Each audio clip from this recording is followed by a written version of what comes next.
नमस्कार, स्वागत आहे आपलं आजच्या एका व्हिडिओमध्ये। आज आपण स्पेशली जाणार आहोत मुंबईपासून जवळच असलेल्या इको फ्रेंडली इको विलेज वाडा येथे। खूप साऱ्या सुविधा इथे आहेत आणि निसर्गरम्य वातावरणामध्ये इको विलेज आहे। गोवर्धन, मिनी गोवर्धन किंवा वृंदावन आपण याला म्हणू शकतो।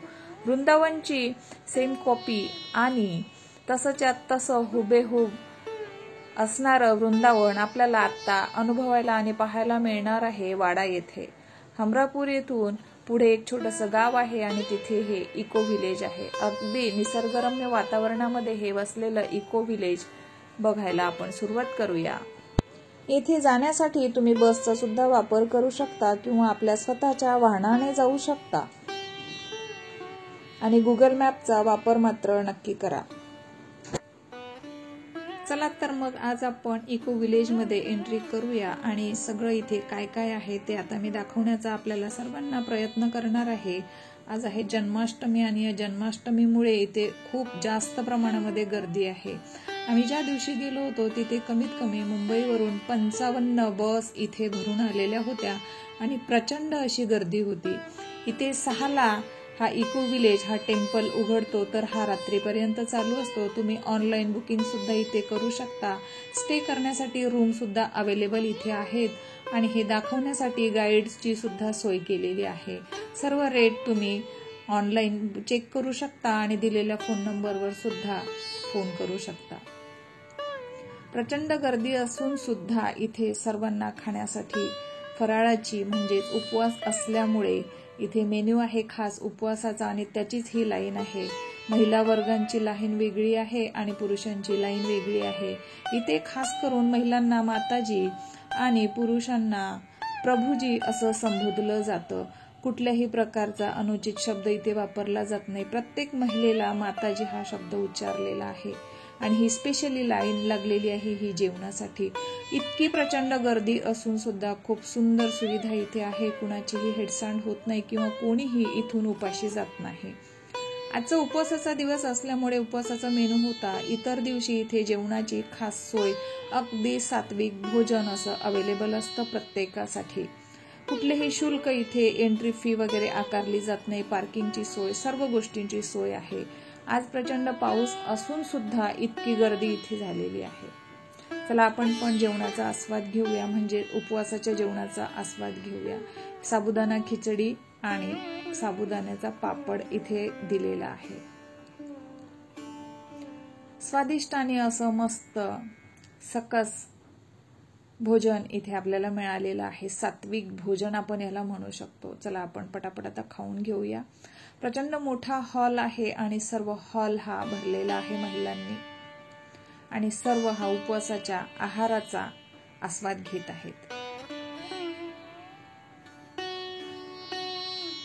इथली खासियत हेच आहे की इथे सर्व काही निशुल्क आहे। कुठलंही शुल्क आपल्याला आकारलं जात नाही। पण मात्र आपण इथे राहिलो किंवा आपण इथे स्टे केला आणि गाईड ठेवला त्याचे मात्र आपल्याला पे करावं लागणार आहे।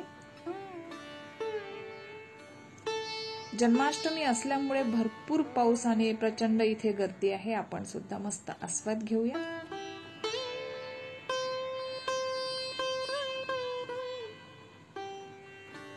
या इको विलेज मध्ये दुरून दुरून लोक येतात, फॉरेनची सुद्धा लोक येतात। खूप सुंदर असं वातावरण आहे आणि हे एक मंदिर आहे। मंदिरामध्ये सुद्धा आपण जाणार आहोत।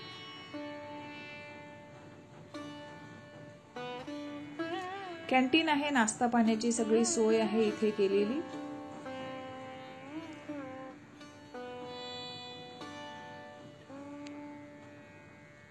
इथे फिरण्यासाठी गाईड केला आणि आपल्याला जर गाडी हवी असेल तर ह्यांची सोय केलेली आहे गाडीची। आपण त्या गाडीने सुद्धा इथे फिरू शकतो, त्यासाठी आपल्याला पे करावं लागतं। पण निसर्गरम्य वातावरणामध्ये पायी चालण्यात आणि फिरण्यातच खरी मजा आहे। मस्त पावसाचा मोसम आणि आजूबाजूचं वातावरण अगदी हिरवळलेलं प्रचंड सुंदर निसर्गरम्य वातावरणामध्ये आपण चला मंदिरामध्ये जाऊया आणि बाके बिहारी श्रीकृष्णाची मूर्ती इथे आहे, आपण दर्शन घेऊया।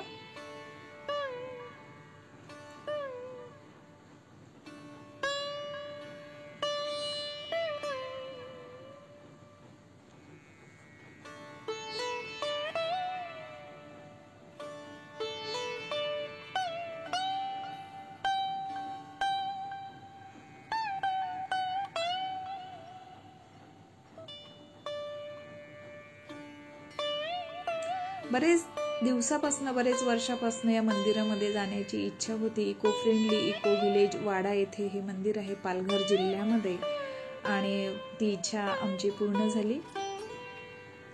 फक्त एकच गोष्ट झाली की जास्त पाऊस असल्यामुळे मनासारखं फिरता आलं नाही. तरी सुद्धा आपण पूर्ण टेम्पल जो आहे किंवा इको विलेज जो आहे तो एक्सप्लोअर करण्याचा प्रयत्न केला. इथे गोशाला सुद्धा आहेत, पण पावसाअभावी ती दाखवता आली नाही. मंदिराचा आजूबाजूचा परिसर सुंदर आहे. दुसऱ्या मंदिरात सुद्धा आपण आलेलो आहोत आणि इथे कंटिन्युअसली कृष्णनाद चाललेला असतो.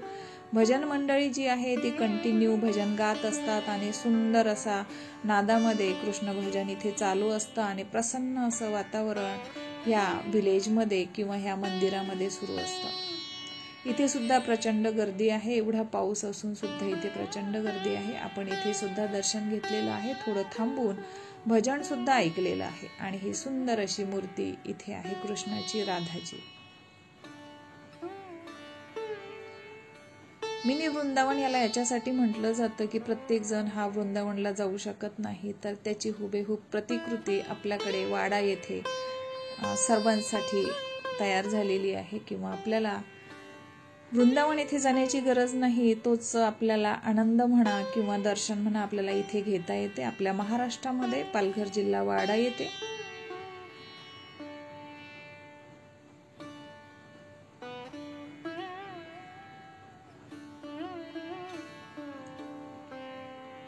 सर्व गोष्टी ज्या वृंदावनमध्ये तिथे आहेत त्याची हुबेहूब प्रतिकृती इथे दाखवण्याचा प्रयत्न केलेला आहे.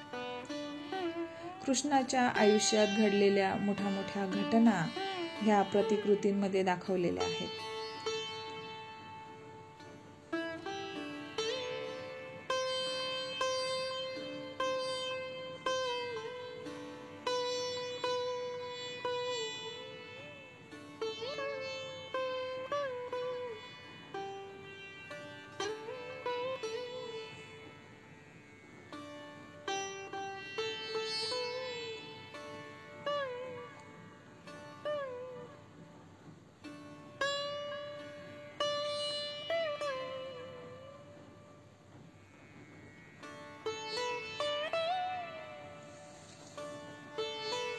श्री कृष्ण भगवान यांच्या आयुष्यात घडलेल्या सर्व मोठ्या घटना इथे प्रतिकृतीमध्ये दाखवलेल्या आहेत. आणि एक महादेवाची पिंड सुद्धा आहे. इथे भाविक हार घालून पाणी ह्या पिंडीवरती टाकतात आणि आपली मागणी पूर्ण करतात. इथे हा कलश सुद्धा आहे. कलश हा कंटिन्युअसली त्या पिंडावरती पडत आहे. इथे सुद्धा आपलं दर्शन घेऊन झालेलं आहे आणि इथे नंदी सुद्धा आहे. आपल्या मनातल्या इच्छा ह्या नंदीच्या कानामध्ये लोक बोलत असतात. बाजूलाच एक छोटस तळ आहे आणि ह्या रंगीबेरंगी फिशेस किंवा मासे त्यामध्ये आहेत. वेगळ्या वेगळ्या साईजचे मोठे छोटे असे कलरफुल मासे ह्या तळ्यामध्ये आहेत.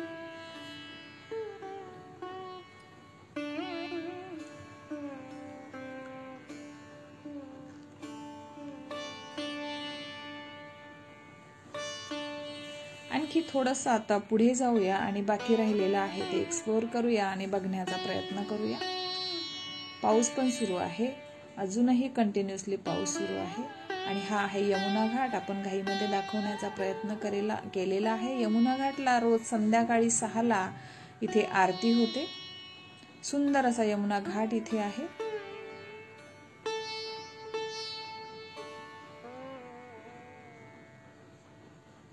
ही प्रतिकृती बघू शकताय, बाळकृष्ण आणि वेगळ्या वेगळ्या प्रतिकृती इथे दाखवलेल्या आहेत, ज्या महत्वाच्या घटना श्रीकृष्णांच्या आयुष्यात घडलेल्या आहेत. आणि ह्याची संपूर्ण माहिती सुद्धा बाजूला बोर्डवर अशी लिहिलेली असते.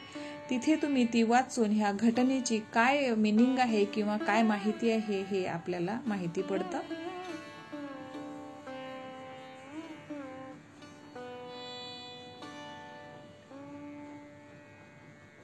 तृणावर्तका उद्धार असं इथे नमूद केलेलं आहे.